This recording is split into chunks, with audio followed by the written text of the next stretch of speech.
and intimate us about sickle cell disease. Let's celebrate her. We can do better. We can do better. Her life is a testimony. With a standing ovation, let us celebrate this warrior, this thriver, this caregiver, this amazing personality. God bless you all. God bless you.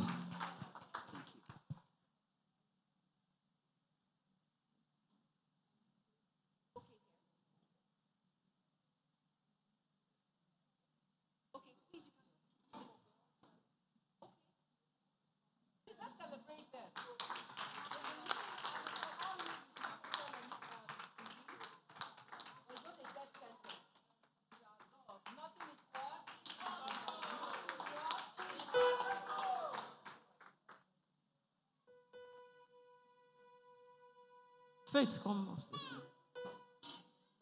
Good afternoon, everybody. I'm so happy to be in your presence, and I celebrate the grace of God upon the life of every sister here in this hall. I'm grateful and I'm happy to be here.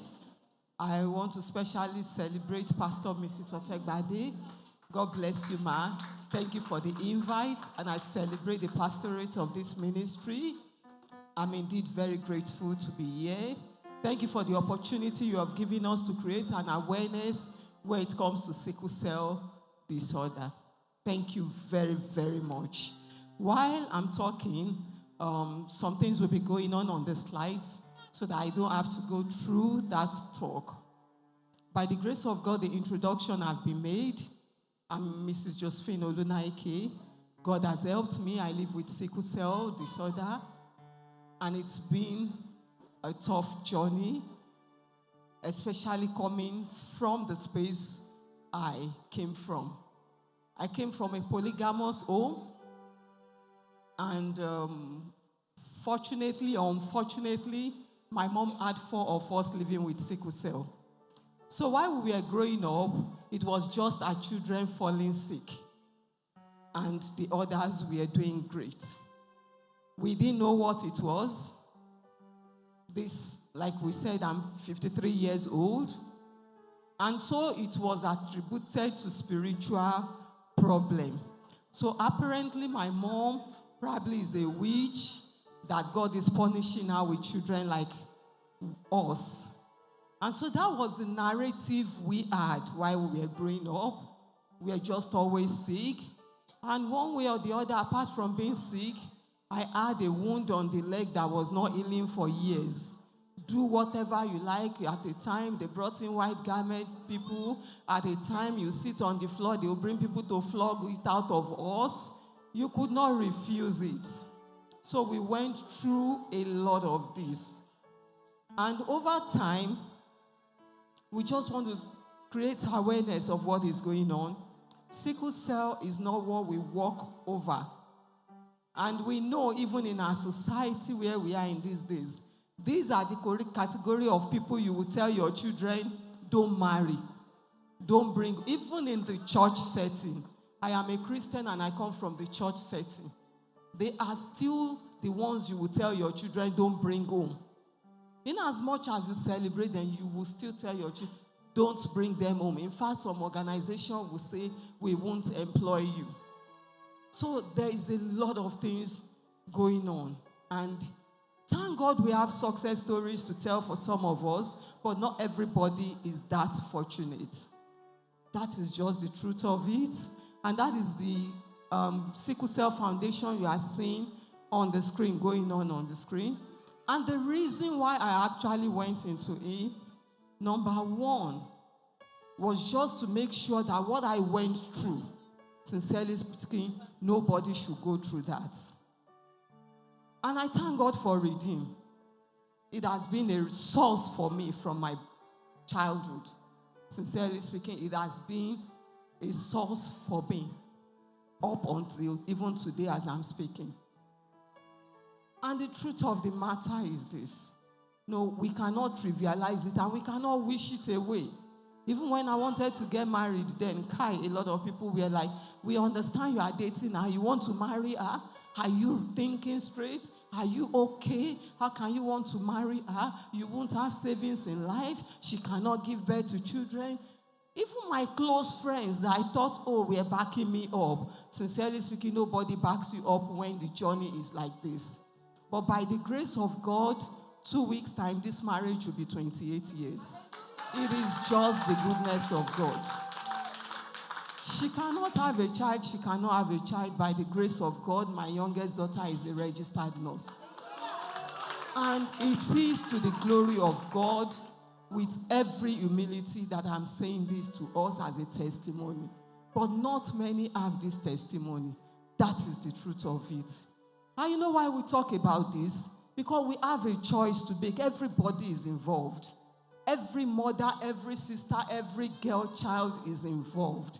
Because sometimes there are some health challenges that you really don't know how you got there. There's nothing you can do about it. You just got up, they say cancer stage 1, they say kidney. You really don't know how you got there. Because probably you are even doing all the right thing. You are probably not even smoking.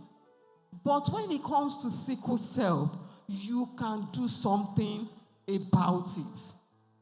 Because it takes two people coming together that have a genotype that does not match. So it is something we can decide we will go continue in it, or we can put an end to it. So sometimes when we hear how you have seen a spouse, you have seen a husband, please let us ask, what is the genotype? It is good that we want to get married. It is good that we want to live this life, but it is very important for every woman present here that has to become an awareness creator today. You ask the question, what is your genotype? You pass, even as a genetic counselor, I cannot tell you don't marry this person or marry this person. But the information must just go out there. So because you are responsible, my parents were responsible. But you know, we cannot do a blame game. They didn't even know their genotype. They didn't know what was genotype then. But that excuse does not suffice now for us as we are here. We know. Even if we don't know, those of us that have, we say we want to eradicate it, but some of us are existing already. You can't eradicate us. You can't wish us away. But for those that know, that still have the opportunity, we are saying, please don't add to the number. It's sincerely extremely painful when you see a child of 1 year old with the 10 fingers swollen, and that child is crying, and you see the mother too is now joining the cry, and you see the father, and they begin to blame themselves. We don't want to go there. So we have a duty. We are duty bound to be involved in this. Even if it's not for yourself, but for those generations coming behind. I was on wheelchair for 2 years. And you know, the world moved on. People forgot about me. I thought I was popular. You know, sometimes, especially within the church, within the redeemed setting in Lagos, yes, I knew I was popular then. But sincerely speaking, people moved on. I was forgotten. Is it their fault? No. People must move on. But we are saying, and I cannot hold anybody responsible. I cannot start forming anger. They are not the cause. My parents are not even the cause because they didn't know. But now that you know, if you still go ahead, you are the cause of that child that will keep crying. You are the cause of that pain of that child that will suffer AVN. We are going to still show another slide after this. I just don't want to put it on now. And that is why it is very important for us. Every one of them that is suffering for has gone through one thing or the other. And that is why we say, financially, it is draining. To do an AVN surgery now, we are talking about 3 to 5 million naira. Who has it in this age and time? And that is if it is successful. For the unsuccessful one, you will see the picture here. These are all the people that are going with us, going through it. Are we going to talk about leg ulcer? Some have the wounds for 12 years, 15 years. It begins to smell. It begins to be irritating. You don't want to have somebody with a saw working for you. That is just the truth. Your organization is not a charity organization. And therefore, you don't want this person telling you, my leg is dripping every now and then. I knew what I went through. I had it on for 8 years. That is my younger sister there. She had stroke before she was even 18. And now we are having children that are having stroke even at the age of 8, age of 7. Children that should have their life ahead of them. It is beginning to be troubled. When a child of 7 has stroke, what do we do? That is shown she just did her AVN surgery. She's one of the fortunate ones that she can walk afterwards. Some are not fortunate. That is our mommy there. She has children with this situation. The stigmatization is much. That is just the truth of it. Before I was accepted, even in my husband, as it was not easy. Despite the fact that my brother-in-law there is a medical doctor, my husband is AA, it still wasn't easy. Of all people to go and bring a sickler. How? But by the grace of God, I am the abu in that family to the glory of God. And therefore, we are just appealing at this point in time that sickle cell is not what we want to toy with. The challenges are too much. Please, can you help me do the second slide, the pain we go through? Having said all of this, we are involving you because you are part of that decision. You should ensure your child knows the genotype of the person is bringing home. Not just, oh, you are 45, thank God the partner has surfaced. No. Because when that problem comes, sincerely speaking, a lot of marriages have crashed simply because of sickle cell. A lot of homes are in disarray because of sickle cell. We have mothers that all their children are living with sickle cell. So forget what biology tells you that once you are AS, you will have 2Ds, you have 4. No, it is that probability is per child birth. Not that is how it will come. So you can have AS and AS marry and all their children like we have in the foundation are all sickle cells. Now we are, yes, please, I'm turn my back, I'm sorry. This is where this little warrior lives. That chanty you are seeing, that is her house. And this, please, can you pause it here? How old do we think this boy is? The one using the Pampers. How old do we think he is? Please, I need a quick guess. 10? 8? 10. Okay, thank you so much. He's 18. Yeah. This boy is 18. He lives with sickle cell. He's presently 21 now. But here he was 18. You can keep the slide on, please. Let's flow. He doesn't see. He can't see. He's blind, he's deaf, he's dumb. He's on a wheelchair. And he feeds through a bypass. This is the younger sister. The family became disjointed and we had to put her through JS1. Because at home she wasn't going to school. The father had walked away. And that is the reality of it. Most times, 70% of the time, the man can't bear it again. He's either creating another family or he just walked away. His own dad just walked away. And the woman is like, she cannot wish him away. She cannot kill him. That boy is living long. There's nothing we can. In fact, we are not even doing treatment other than the palliative. Feed him, do the little you can. And this is the clinic, please. The painful, please. We are going through it's late now. This is my Ali. He's the one that created this green and white t-shirt we are wearing. And that is, many of us can know this boy on the wheelchair. His dad is an area pastor in Redeem. Let's keep going, please. He's late. His mom actually wants us to show this video anywhere we go to. He was a man, he did masters and working in water corporation. But you know he had pentazosine addiction, which is what you can't take away from a lot of warriors too. Why? Because the pain is constant. Sincerely speaking, that pain is constant.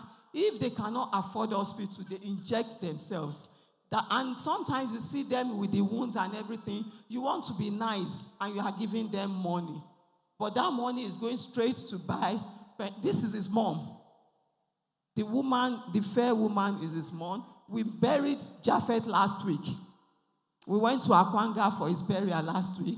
That reverend sister is late. She died 2 weeks ago. Is late too. And we are saying that our scars, the scars many of us carry in our body, tells us the victory God has given us. He's managing his life too. Can we go? She's late immediately after NYSC. Is late too. Last year is in this film. What's the name of the film? The waiter is in that film, but he's gone now. So we are trying to say this is part of the situation. We had to change the stick to a normal walking stick for him. She's blind. She's living with sickle cell warrior. She's in the University of Illinois. We buried him last 2 weeks in Akwanga. We went for the burial. And this is me with him. And she's late too. Beautiful girl. She's late too. Beautiful girl. In fact, please, can you pause it here? This girl's story is very pathetic because before now, she had not gone out of her house for 6 years. Just indoor. And somebody gave her my contact. I said, what do you want me to do? She said, I want to go out and see how the sun is. I want to go under the sun. I cannot come to Kaduna. It was a week after the train bomb blast. Even my family would not allow me. But that morning, sincerely speaking, the Holy Spirit said to me, go. And I told only my husband because I know that others say, hey, you want to go there? So I told just my husband, he prayed with me, and I faced Kaduna. I called somebody that knows there. We got to the park. The man said, you pay for everybody that comes in. No problem. We paid them. When they brought, I did not see her before now. And when we got to the park, they brought her. It was as if, is it not human being you want to bring out? The mechanic came. They brought in the wheelchair, brought out the tray, this trolley, brought out ropes, brought out this. By the time they were bringing her out, they had her because she had not seen the sun in 6 years. In fact, the owner of the park refunded our money because he was shocked. Nobody would take this girl out. She had spinal cord. In fact, when I used to see her on Facebook, like this girl, they say Jenny on the wheels, Jenny on the wheels. She looked beautiful. But when I saw her in reality, it's only the head that functions fine. Let's just put it that way. The spinal cord is bad. The hands are bad. The legs are bad. And most pictures, she's like this. And you think she's posing. No, the whole armpits to the side, they are all sores. I said, what do you want? She said, we were outside. We kept taking photos. Can we keep going, please? And we kept taking a lot of photos. She said, what do you want? Do you want to treat me? Because she had failed surgeries, about 5 failed surgeries. She wasn't interested in it. She said, I gave her, what do you want? She said she wants to eat Oyibo food. What's Oyibo food? She said, sardine, milk. I said, yeah, that's Oyibo food. Okay. We gave a check of 30,000 and they bought things. Every morning she calls. The day it was 7 days, somebody told me, are you seeing your picture in Phoenix? And I said, what's happening? She died exactly after 7 days. And I was happy that I was able to go to Kaduna to see her. In fact, it was later I went to her Facebook page and I saw she wrote the story there. That for everyone that is able to go out there and see sunshine and stay under it, praise God for your life. It's actually a great privilege. This is the Reverend Sister that we lost too. And can we just slide through fast? And this is the boy. You know, sometimes the situation is bad. This boy, the first wheelchair we bought for him, the mother sold it to buy him medication. Can we get angry? No. This is the mother. She's going through a lot, but you will never even know. The truth remains that it is a very expensive situation. Is the one being carried there. And you know, there are sometimes you have this thing like pulls through your skins and come out. And what do we do? That's still the same Japhet. So this is him. No. That's my husband beside him too. Yes, please, can you pause it here? This is a failed AVN surgery. The same surgery Sheon did. Where is she? Okay. The same surgery she did, that's the same surgery we are seeing. After this is a typically failed surgery. The implant pierced his body and came out back. And do you understand? So they are just too much. And I can't go on and on and on and mentioning issues. But what am I saying? Please, we are appealing. We are creating awareness. mothers are not finding it funny. We have mothers that will just come for small folic acid at the clinic. When I started this foundation, people said it is not a foundation that what I want to do is not feasible. That it is not something that is realistic. Why? Because I said, God said I should be giving free medication. I said, if it's not feasible and it will not work, it is not my problem. God said, go ahead and do it. So if at the end of the day he's not doing it, I go back to him. Daddy, that thing you say I should do, you are not doing it again. So I don't see why I should lose sleep. But by the grace of God, sincerely speaking, we are over 6 years. We have not stopped giving free medication. And we have over 150 warriors at every clinic. And we give them this free medication. It is God. He has sustained us. What people said is not sustainable. Sincerely speaking, He called it forth and He sustained it. And I'll just appeal to us as parents, sisters, mothers, younger ones, every opportunity, please tell people to know their genotype. From your small baby, tell them they should know about it. There's nothing to... The shame is much, oh. Not this one, we are seated and dressed like this, oh. The shame is much.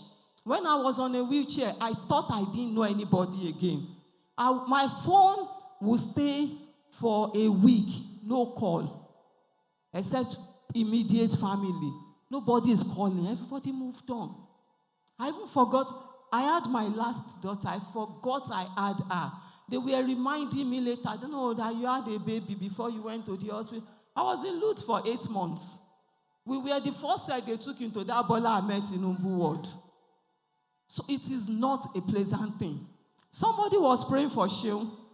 Sheung, I'm sorry, I'll mention it because you are here. I talk about my warriors that are here. Somebody was praying for her, Sheung, God will give you a husband. And the next thing somebody there said, if you have a son, will you tell him to marry somebody like this? And she was there. Someone told my sister she works like an imbecile. So what are we saying? We need to help these ones, and we need to help ourselves. Please, even as a church, find out their genotype. They should find out their genotype. Do it in a government hospital, do it in a private hospital, do it 2 times, do it 3 times, because a lot of people are actually in the problem because they got wrong genotype results.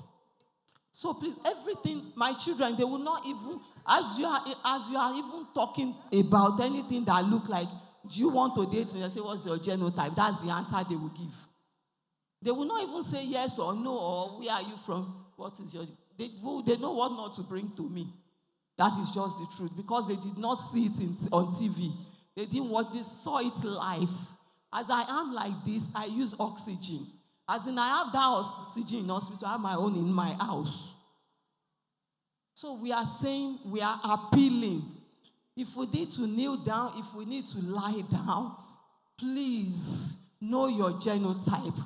Take informed decision. Even that your child in primary school, let them know by themselves. Sing it to their ears. It's not this one they say, drink water. It's a lie. It's more than that. Oh. The agony, the shame, the stigma is what you don't want to pass through. A lot of marriages have broken down. A lot of homes are in disarray. It's when my salary is coming, your child will start with this one. And since I gave birth to you, I have not done my hair. Since I did this, no, mama is you that caused it. Baba is... There's so much, so much, so much. I will just stop here, even as I appeal to us. Please, genotype knowledge is what everybody should know. Thank you very much.